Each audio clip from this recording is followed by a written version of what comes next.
राष्ट्रीय संगोष्ठी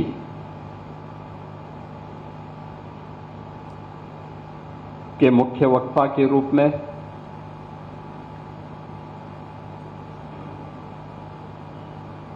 अभी जिनका सानिध्य महाविद्यालय परिवार को और यहां पर उपस्थित सभी महानुभावों को प्राप्त हुआ है,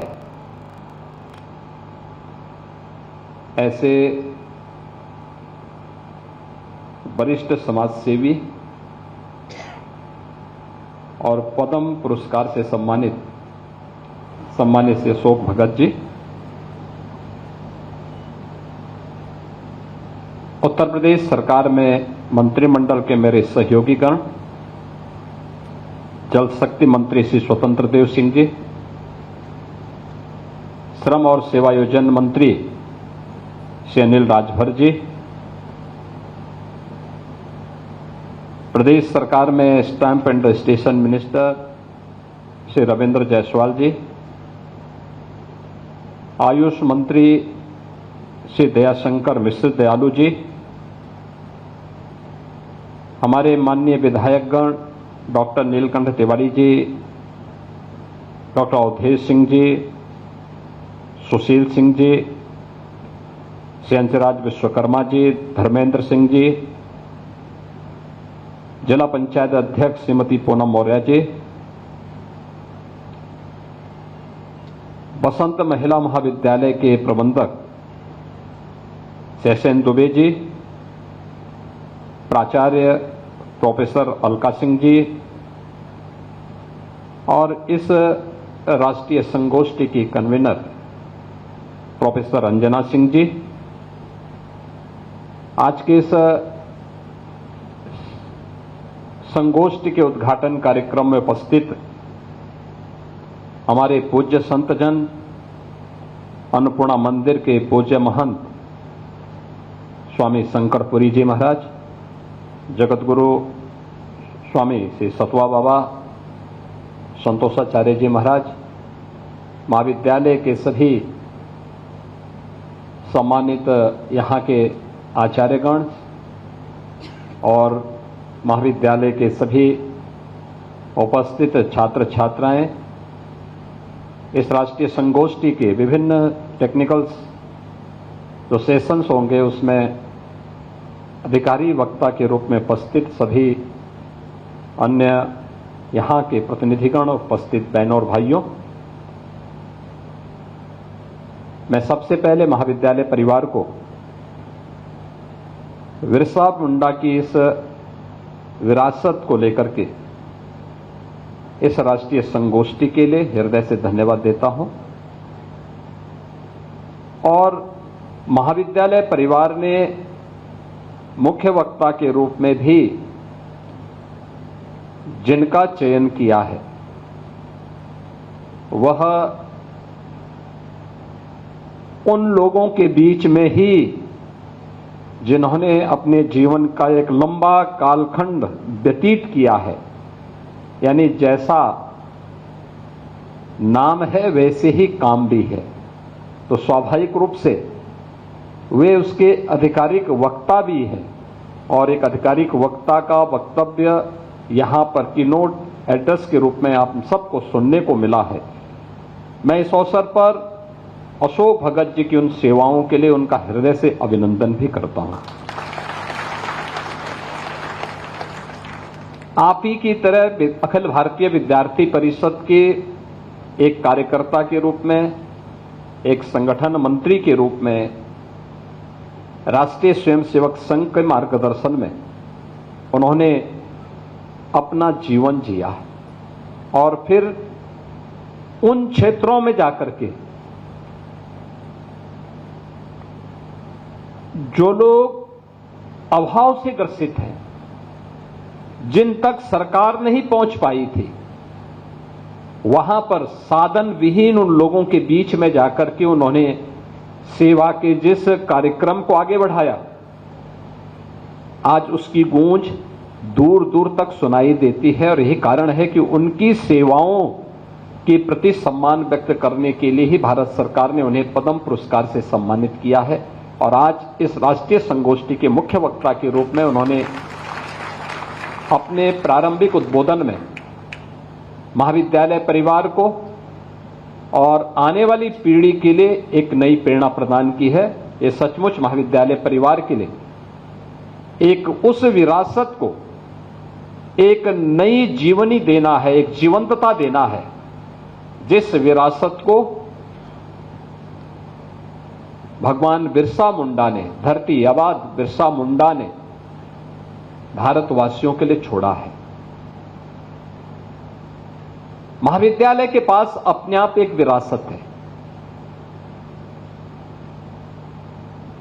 कृष्णमूर्ति फाउंडेशन इस महाविद्यालय के संचालन में अपनी भूमिका का निर्वहन करती है, यानी भारत की आध्यात्मिक विरासत। श्रीमती एनी बेसेंट भारत के स्वाधीनता आंदोलन की एक ऐसा नाम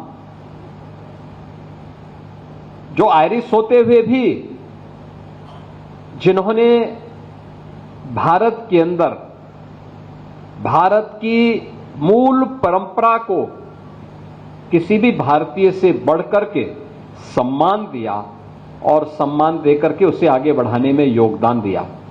महामना मदन मोहन मालवीय, जिनकी विरासत बीएचयू के रूप में हम सबके सामने है और देश के अंदर भारत की मूल परंपरा को आगे बढ़ाने की एक बहुत बड़ी विरासत वे हम सब के लिए छोड़ चुके हैं।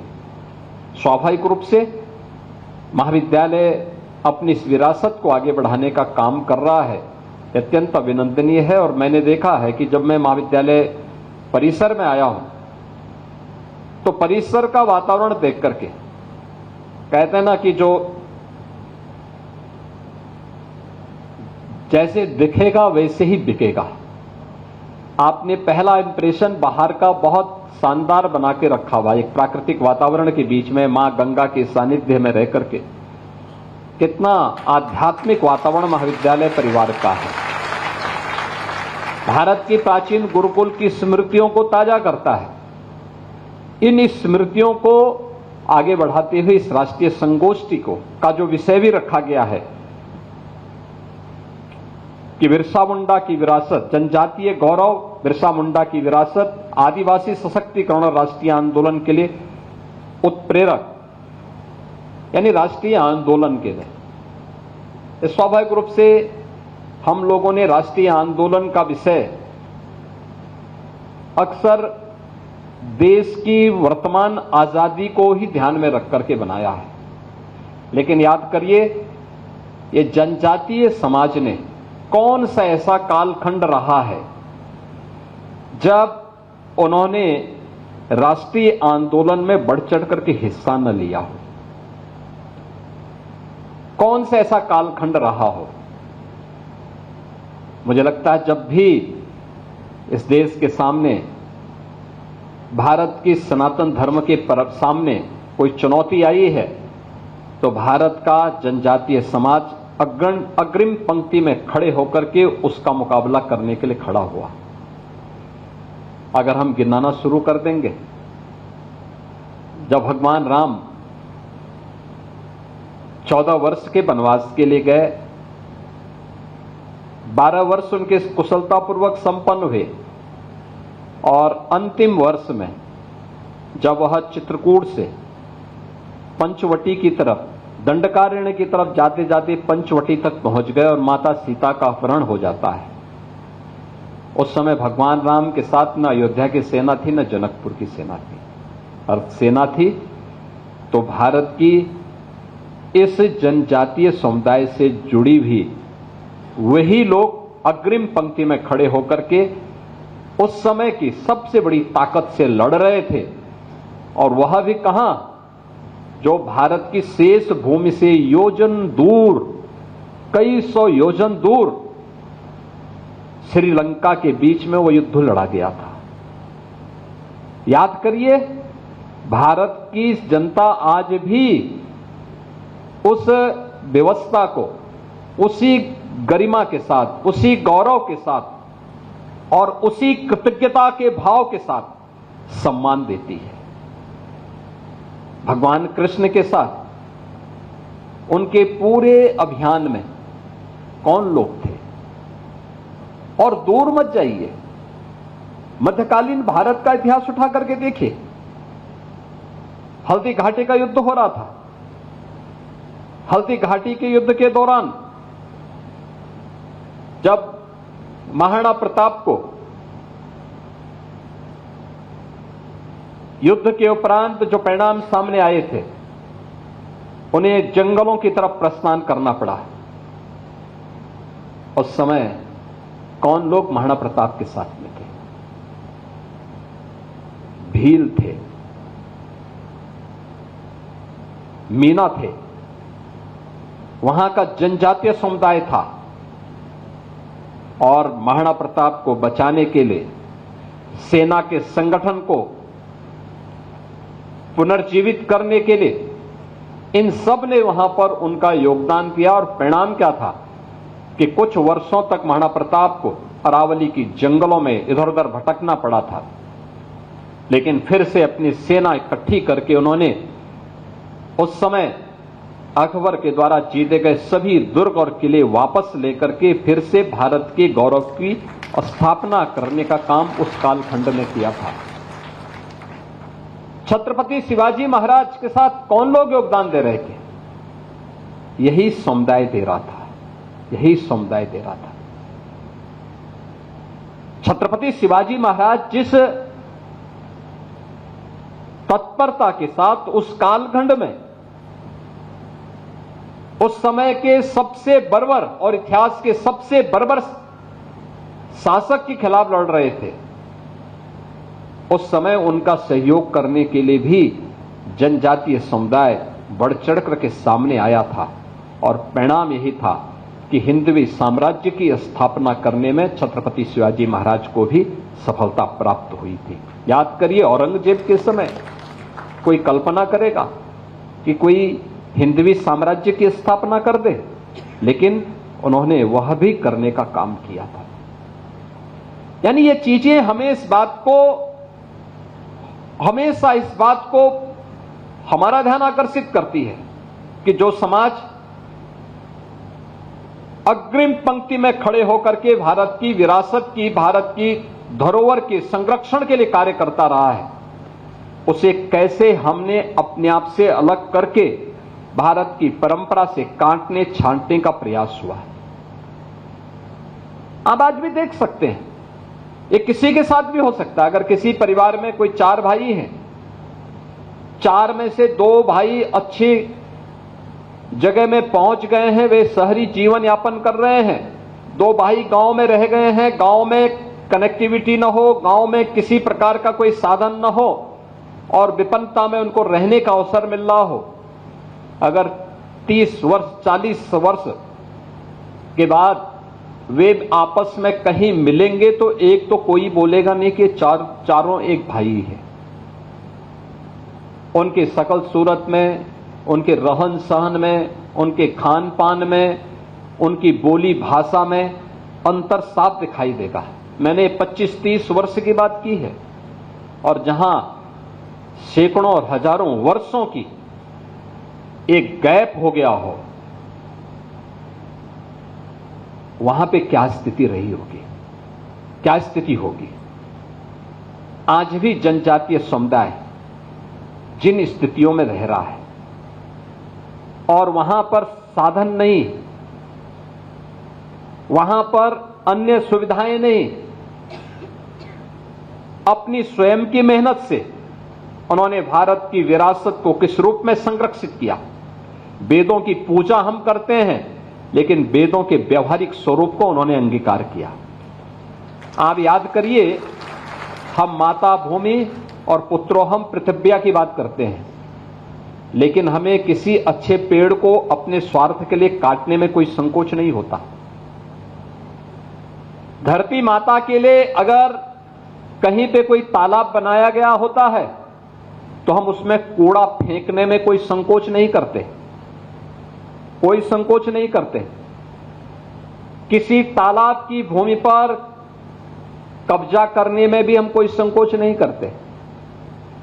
नदी के कैचमेंट एरिया में कब्जा करने में हमें संकोच नहीं होता, भले ही हमें उसका खामियाजा भुगतना पड़ता है। लेकिन अगर व्यवहारिक रूप देखना है, धरती माता के प्रति इस दायित्व का निर्वहन अगर किसी ने किया है, प्रकृति की पूजा को अगर किसी ने महत्व दिया है, तो वह जनजातीय समुदाय ने दिया है और बड़ी प्रखरता के साथ किया है। बड़े प्रभावी तरीके से उन्होंने सम्मानित किया है। यानी वेदों को अपने जीवन में उन्होंने अंगीकार किया।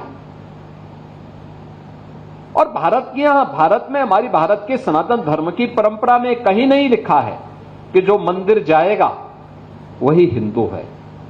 कहीं नहीं लिखा है कि जो व्यक्ति पूजा करेगा वही मंदिर है। जो व्यक्ति अमुक ग्रंथ को मानेगा वही हिंदू है। जो मानेगा वह भी है, जो नहीं मानेगा वह भी है।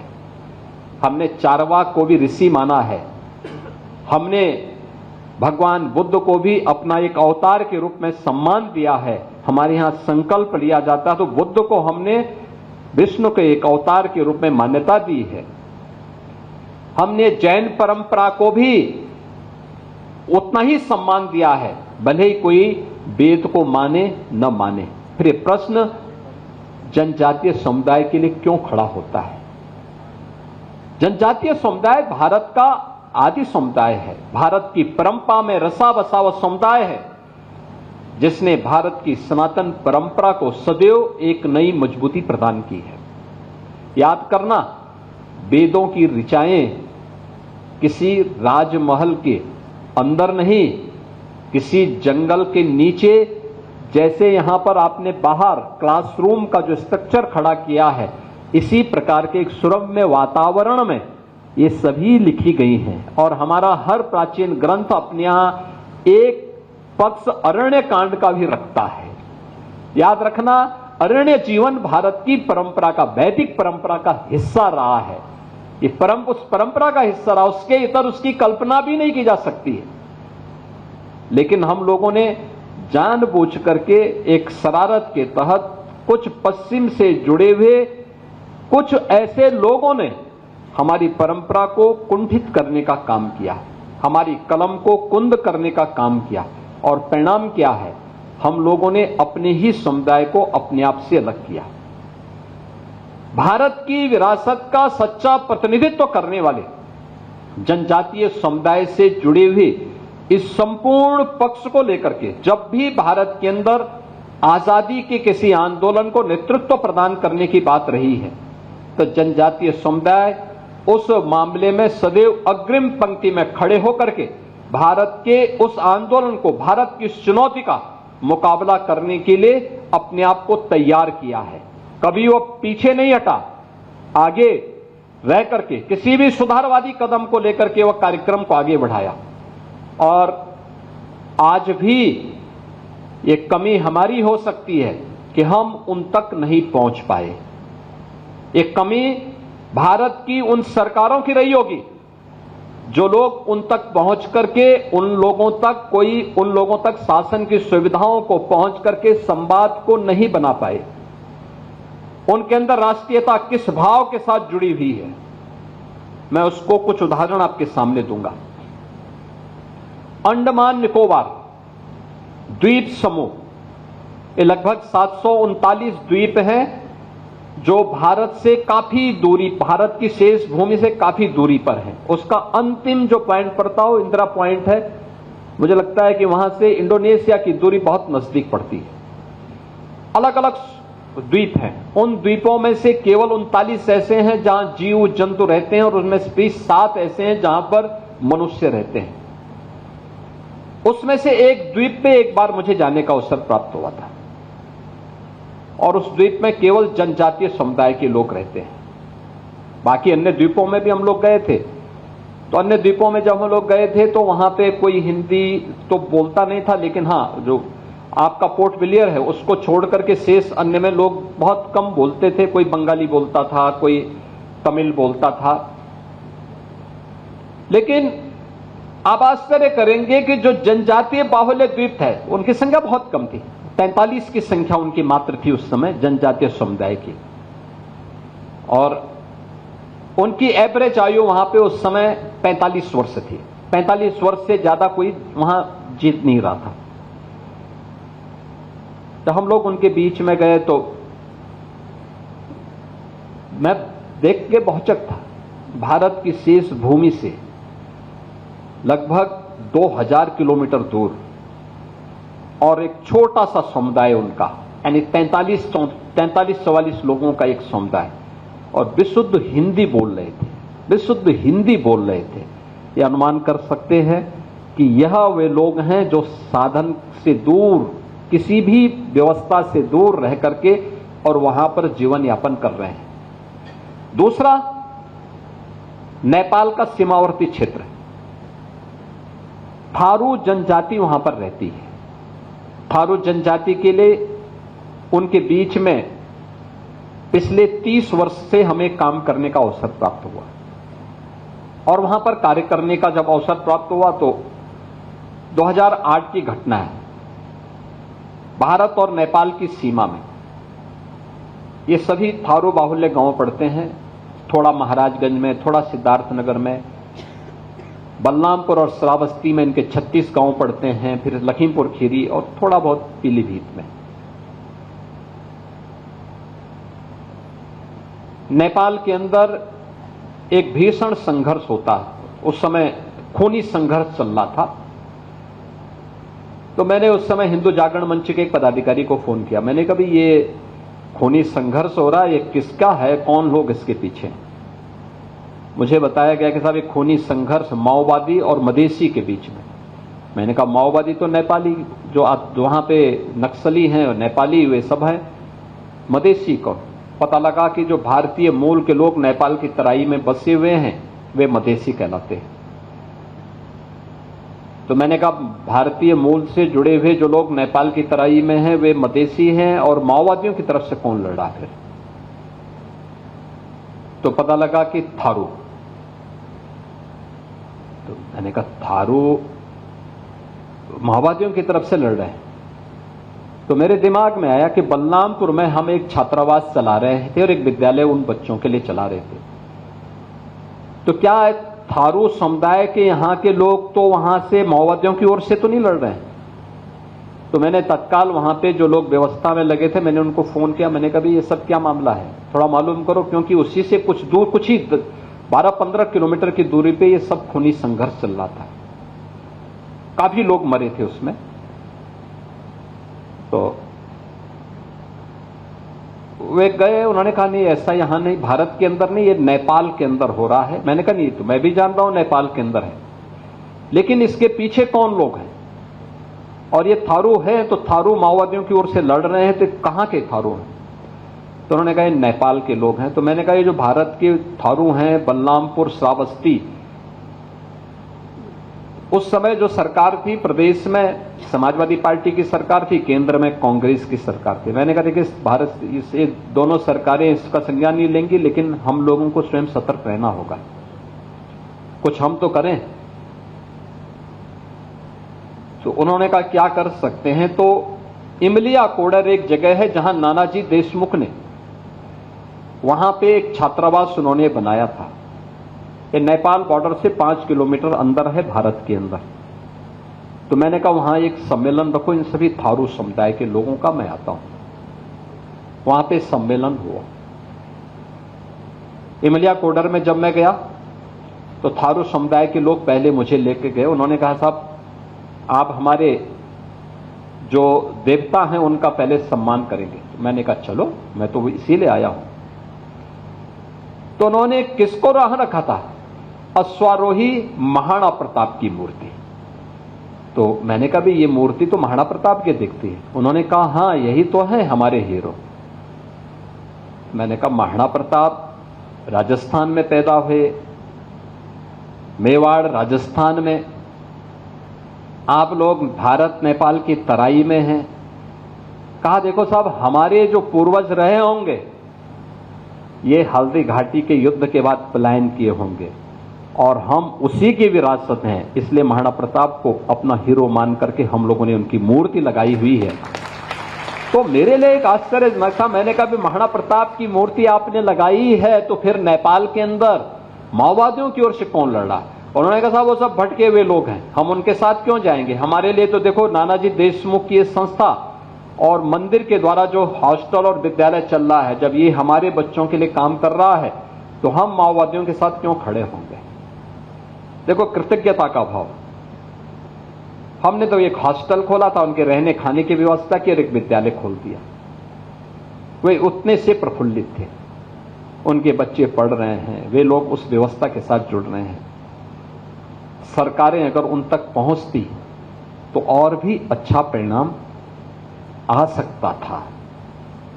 और वही कार्य जहां तक आजादी के बाद की सरकारें नहीं पहुंच पाई, छोटा नागपुर जैसे क्षेत्र में, झारखंड के उन क्षेत्रों में जाकर के अशोक भगत जी कर रहे हैं। उन क्षेत्रों में जो काम सरकार को करना चाहिए था, अपना पूरा जीवन उनकी सेवा के लिए समर्पित करके उस क्षेत्र में वह काम इन्होंने किया है। कहने का मतलब हमारा संवाद जहां बाधित होगा वहां संघर्ष की स्थिति पैदा होगी, और वही संघर्ष हम लोगों को कभी कभी देखने को मिलता है। याद करना कि प्रधानमंत्री मोदी जी ने 2021 में 15 नवंबर की तिथि को जनजातीय गौरव दिवस के रूप में मनाने के लिए जो प्रेरणा दी, उसके पीछे का भाव यही है, एक संवाद हो, एक डायलॉग हो हमारे स्तर पर, हम भी जाएं उनके बीच, हम जनजातीय समुदाय के लोगों को बुलाएं अपने बीच, वे आकर के देखें इन कार्यक्रमों को और उनके मन में भी एक नई प्रतिस्पर्धा का भाव पैदा हो। और इसी भाव को आगे बढ़ाने के लिए जब प्रदेश में हमारी सरकार आई तो हम लोगों ने कहा जितनी सुविधाएं इनको मिलनी तो मिलनी ही चाहिए, लेकिन इन्हें सिचुएशन के लक्ष्य तक पहुंचाने का एक दायित्व तो हमें उठाना चाहिए। यानी इनको हर प्रकार की सुविधाओं से पूरी तरह युक्त करने का काम होना चाहिए। जहां इनके गांव को राजस्व गांव का दर्जा नहीं मिला है, हम उन्हें राजस्व गांव का दर्जा दें। आप आश्चर्य करेंगे, 1947 से लेकर 2017 तक दर्जनों ऐसे गांव थे जहां लोग तो रह रहे थे लेकिन उनको वोटिंग राइट नहीं थी, उनको राशन कार्ड नहीं मिलता था, उनको पेंशन की सुविधा नहीं मिलती थी, उन्हें कोई भी अन्य सुविधा नहीं मिलती थी, पेयजल के लिए तालाब का पानी पीते थे। हम लोग आए, हम लोगों ने कहा नहीं, पहले इनके राशन कार्ड बनाओ, इनको जमीन के पट्टे स्वीकृत कराओ, इनके लिए आवास की स्कीम लागू करो। पूरे गांव के गांव में, कोई उन गांवों में पहले पक्का मकान नहीं बना सकता, झोपड़ी में रहता था। वन विभाग के लोग और पुलिस के लोग वहां जाके शोषण करते थे, पैसे वसूली करते थे। आज मुझे प्रसन्नता है कि डबल इंजन की सरकार ने प्रधानमंत्री मोदी जी के मार्गदर्शन में उन्हें सिचुएशन के लक्ष्य तक पहुंचा करके मकान सबके लिए अनिवार्य, जमीन के पट्टे सबके लिए अनिवार्य, पेंशन की सुविधा पात्रता के अनुसार सबके लिए अनिवार्य, ये सभी सुविधाओं से इन्हें युक्त करने का काम किया। आपके सोनभद्र में, मिर्जापुर में, चंदौली में गौड़ जाति हो, बुक्सा हो, चेरो हो, जितने भी ये जनजातियां हैं, इन सभी को हम लोगों ने इन सभी सुविधाओं से आच्छादित करने का काम किया। नेपाल की तराई में आपके मुसहर है, आपका थारू है, बुंदेलखंड में सहरिया है, बिजनौर में बुक्सा है, इन सबको हम लोगों ने उन योजनाओं से पूरी तरह सिचुएट करने का काम किया और उन कार्यक्रमों के साथ चल रहे हैं। साथ साथ मुझे एक बात और याद आई, जब इन योजनाओं के साथ हम जोड़ रहे थे तो हम लोगों ने कहा कि भाई देखो, भगवान राम जब महर्षि भारद्वाज की प्रेरणा से और महर्षि वाल्मीकि के मार्गदर्शन में जब वनवास के कालखंड में रहने के लिए चित्रकूट गए थे, तो चित्रकूट में उनका स्वागत सबसे पहले किया था वहां के कोल ने। तो मैंने कहा कम से कम भगवान राम के नाम पर हम लोग काम करते हैं तो भगवान राम की इस विरासत को कोल जाति को भी हम पूरी तरह से सिचुएट करें। और अब मुझे प्रसन्नता है कि हम लोगों ने प्रदेश के अंदर कोल जाति को प्रयागराज, चित्रकूट, मिर्जापुर, इन सब को भी हम लोगों ने वहां पे सिचुएशन के लक्ष्य तक पहुंचाने का काम वहां पर किया है। कहने का मतलब यह है, संवाद आज की आवश्यकता है और प्रधानमंत्री जी ने उस संवाद को आगे बढ़ाया। भगवान बिरसा मुंडा की एक विरासत देकर के अल्पायु में धरती माता के प्रति और गुलामी की बेड़ी को तोड़ने के लिए कैसे संघर्ष किया जाता है, इसकी प्रतीक हैं भगवान बिरसा मुंडा। और बिरसा मुंडा के प्रति उस कृतज्ञता का भाव को व्यक्त करने के लिए जनजातीय गौरव दिवस पूरे प्रदेश के अंदर, देश के अंदर आज जनजातीय समाज के मन में एक नए विश्वास को बहाल करने के कार्यक्रम का हिस्सा है। एक तरफ यह अपने उस समाज से, जो मूल समाज है हमारा, हमारे साथ जुड़ा हुआ है, भारत की परंपरा और विरासत के प्रति पूरी प्रतिबद्धता के साथ रह करके काम करता है, और समाज के साथ हमारे संवाद के कार्यक्रम को जोड़ने का एक माध्यम जो है, एक तरफ इसके प्रति कृतज्ञता ज्ञापित करने का एक भाव सरकार की ओर से विनम्र किया गया प्रयास है। दूसरा है कि हमारी जो चुनौती है, याद करना, जो लोग उनके बीच में उन्हें समाज और राष्ट्र की मुख्य धारा से अलग करने का काम करते थे, ये वही लोग हैं, ये वही लोग हैं। आप देख रहे होंगे इन सबके इन कारनामों को, इनके वे कारनामे जो फेक अकाउंट बनाते हैं सोशल मीडिया में, और फिर उसके बाद जातीय संघर्ष की स्थिति को पैदा करते हैं, एक जाति को दूसरी जाति से लड़ाने का काम करते हैं। ये वही लोग हैं। मैं देख के ताज्जुब कर रहा था,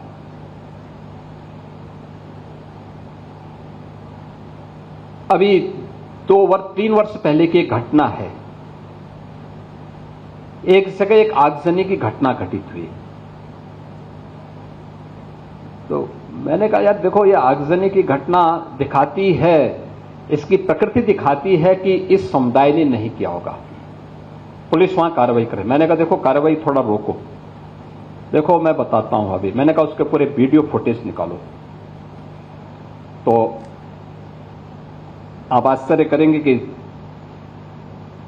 आगजनी करने वाला एक व्यक्ति, वह केसरिया गमछा बांधा हुआ है, लेकिन आगजनी करते समय अचानक उसका गमछा निकला, आगजनी करते करते उसके मुंह से निकल पड़ा या अल्लाह। तो मैंने कहा देखो, किस समुदाय हिंदुओं की एक जाति को बदनाम करने के लिए किस शरारत के तहत गमछा बांध करके और पूरी व्यवस्था को अपमानित कर रहा है।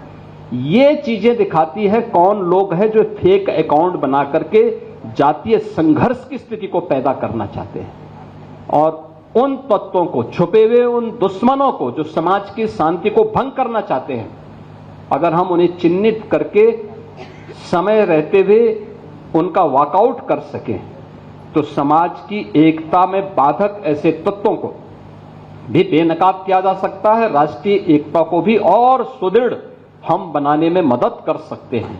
और मुझे लगता है ये आज की सबसे बड़ी आवश्यकता होगी, क्योंकि जब भी भारतीय समुदाय इन कार्यक्रमों के साथ जुड़ता है, आप देखते होंगे एक तबका, हमने एक नियम बनाया, वर्तमान में इस सावन का महीना है, सावन के महीने के ठीक पहले, इसके ठीक पहले मुहर्रम का आयोजन हुआ।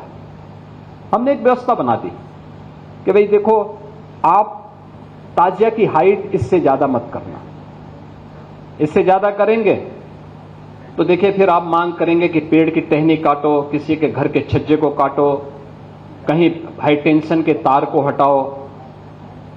अब एक आयोजन के लिए हम हाई टेंशन तार हटाएं, एक बड़े तबके के लिए, गांव के लिए या शहर के लिए बिजली बाधित कर दें, तो ये तो उन लोगों के साथ अन्याय है भाई, जो बिजली बिल का भुगतान कर रहे हैं। आप बिना बिल का भुगतान किए, बिना सड़क का चार्ज दिए आप अपनी यात्रा निकालना चाहते हैं, और आप इसके लिए जो है चाहते हैं कि हो जाए, या किसी का घर, किसी ने मेहनत करके अपने घर को बनाया, आप उसके बर्जे को तोड़वा रहे हैं।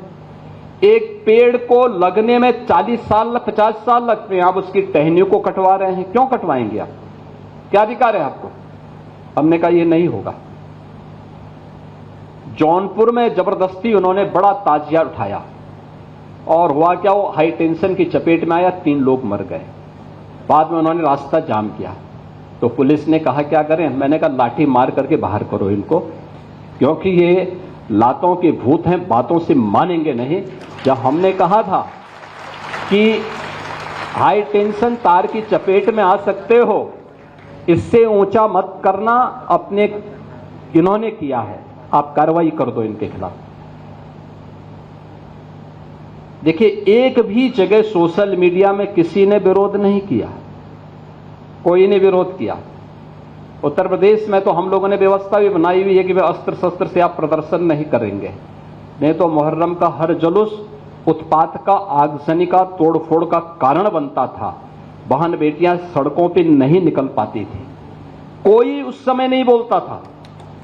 लेकिन दूसरी तरफ आपने इस बात को देखा होगा, कावड़ यात्रा चल रही है, समाज का सबसे यानी श्रमिक वर्ग से लेकर के उच्च वर्ग तक हर व्यक्ति इस अभियान के साथ जुड़ा हुआ। एकता का अद्भुत संगम, कोई भेदभाव नहीं, न जाति का भेद है, न क्षेत्र का भेद है, न वर्ग का भेद है, न मत का भेद है, न संप्रदाय का भेद है।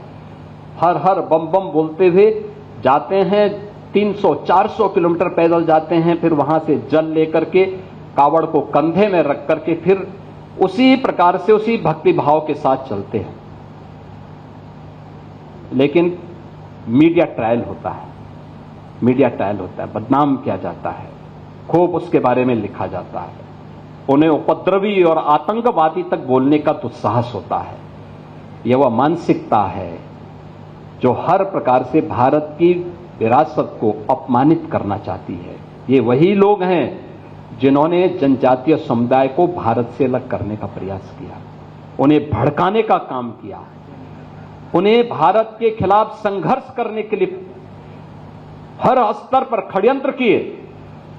ये वही समुदाय है जो भारत की आस्था का सदैव अपमान करता है, और यही वे लोग हैं जो आज सोशल मीडिया प्लेटफॉर्म का फेक अकाउंट बना करके जातीय संघर्ष की स्थिति को पैदा करना चाहते हैं। इन सब से अगर हम सावधान रह करके अपने आप को सुरक्षित कर सकें, अपने समाज को सुरक्षित कर सकें, तो राष्ट्रीय एकता को संबल प्रदान करने में वर्तमान की इस भूमिका में हमारी संस्थाएं बड़े भूमिका का निर्वहन कर सकती हैं। भगवान बिरसा की जो विरासत है, ये हमें राष्ट्रीय एकता के उन्हीं चुनौतियों से जूझने के लिए एक नई प्रेरणा प्रदान कर रहा है, और उस प्रेरणा से हम कुछ सबक सीख सकें। उन्होंने ब्रिटिशर के खिलाफ और वहां की जिम्मेदारी शोषण के खिलाफ आंदोलन किया था। अगर हम इससे कुछ सीख सकेंगे तो आपकी चुनौती ये जातीय संघर्ष कराने वाले उन तत्वों से है जो फेक अकाउंट के माध्यम से, क्योंकि बाकी क्षमता उनकी समाप्त हो चुकी है, तो सोशल मीडिया प्लेटफॉर्म के माध्यम से अब वो कहीं एक कोने में छुप करके इस प्रकार के कृत्यों में लिप्त हैं। उनसे सतर्क और सावधान रहते हुए उन लोगों को समझाने की आवश्यकता है। किसी गांव का कोई 2 लोगों का मामला है तो उसके लिए प्रशासन है, उसके लिए एक सिस्टम है उसका समाधान करने के लिए। तुम वहां जाकर के जबरदस्ती दरोगा की भूमिका में जाओगे तो पिटोगे, ये जरूर उनको समझाने की आवश्यकता है। जो बीच में आकर के जबरन करने का प्रयास करते हैं, तो मुझे लगता है कि सामाजिक सौहार्द को बनाने में भी इससे बड़ी एक अच्छी भूमिका का निर्वहन आप सबके स्तर पर हो पाएगा। मैं महाविद्यालय परिवार को इस बात के लिए धन्यवाद दूंगा कि उन्होंने भगवान बिरसा मुंडा की इस विरासत को, जो प्रधानमंत्री मोदी जी के कारण आज देश के अंदर चर्चा का विषय बना है, और 15 नवंबर को हर जनजातीय समुदाय बड़े गौरव के साथ भगवान बिरसा मुंडा की जयंती को बड़े गौरव के साथ मनाता है। यह वर्ष 150वां वर्ष भी है उनका, 150वीं जयंती का कार्यक्रम भी है। तो 150वीं जयंती के कार्यक्रम से हम राष्ट्रीय एकता के एक नए संदेश को आगे बढ़ाने में सफल होंगे। एक बार फिर से मैं महाविद्यालय परिवार को 2 दिवसीय संगोष्ठी के लिए हृदय से धन्यवाद देता हूं। श्री अशोक भगत जी के कार्यों के प्रति उनका अभिनंदन करते हुए महाविद्यालय परिवार के प्रति अपनी शुभकामनाएं देता हूं। धन्यवाद। जय हिंद।